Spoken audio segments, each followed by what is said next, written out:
Patuloy sila sa paglalakbay hanggang sa makarating sila sa isang outpost town.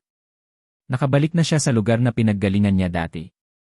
Bumalik ang mga alaala niya. Nagbigay siya ng sulat galing sa guild leader ng Furen nang biglang pumasok si Endo, ang dati niyang kasamahan sa hero party. Natuwa ito na buhay siya ngunit agad na nanghingi ng tulong. Ang dati niyang mga kasamahan ay nasa siyam na Poulier floor kung saan siya bumagsak noon. Doon, naka-encounter sila ng babaeng demon.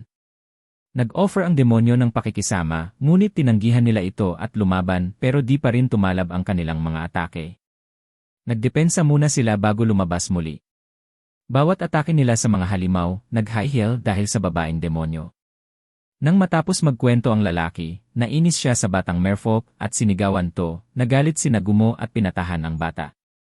Naging papa na talaga siya ni Mew. Sa pagkwento niya, patuloy sila sa paglaban. Sunod-sunod ang mga pag-atake. Nang mapaslang ang isang halimaw, nagpalabas ng usok ang demonyong babae na sinubukang harangan ng isa nilang kasama. Pero napaslang ito at unti-unting nagiging bato. Si Endo ay binigyan ng warning ang mga nasa 70 floor tungkol sa pangyayari sa 90 floor. Napansin ng kapitan na may nakasunod din pala dito ng halimaw. Pinatakas siya nito kahit ayaw niya pa kaya siya napunta ngayon kina Nagumo. Ang iba naman ay nakatakas. Na-meet nila si Kapitan Meld ngunit naabutan pa rin sila ng babaeng demonyo.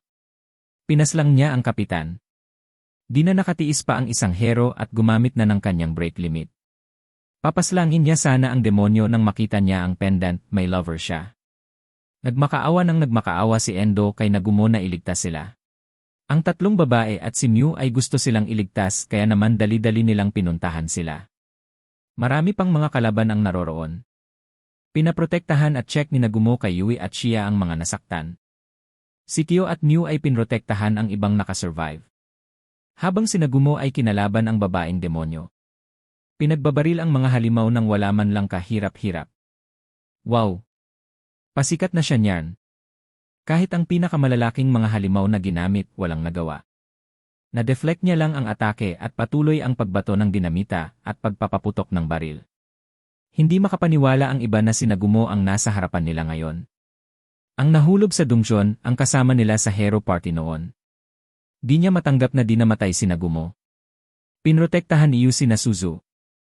Si Shia naman, palo doon at palo dyan ng mga kalabang halimaw. Nagbigay ang ating bida ng bagong sandata kay Yaegashi at nadaliang islice ng babae ang ahas. Natakot ang kalaban sa kanya pero lumaban pa din natakot si Mew na baka mamatay ang papa niya. Nainis naman ang priestess nang marinig iyon. Tatakas na sana ang babaeng demonyo nang nabatuhan siya ni Nagumo ng spear at pinagbabaril sa balikat. Kapagwan, binaril niya rin ito sa ulo. Lumandi muna si Yue at Nagumo bago makalapit ang lahat. Nagsorry ang priestess sa kanya at saka umiyak. Nagalit si Shia at nagselo si Yue.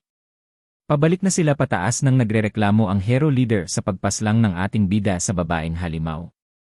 Nakalabas na sila at nasalubong sila ng maraming sundalo. Kapagkuan ay napuri sila sa kanilang ginawa. Si Shirasaki naman ay nagpresintang sumama sa kanilang paglalakbay. Sa una ay ayaw ni Yue. Pero dahil nag-confess si Shirasaki nang nararamdaman niya kay Nagumo, in-accept ni Yue ang challenge. Sumunod na araw, umalis na sila at nagpatuloy sa paglalakbay sa mundo.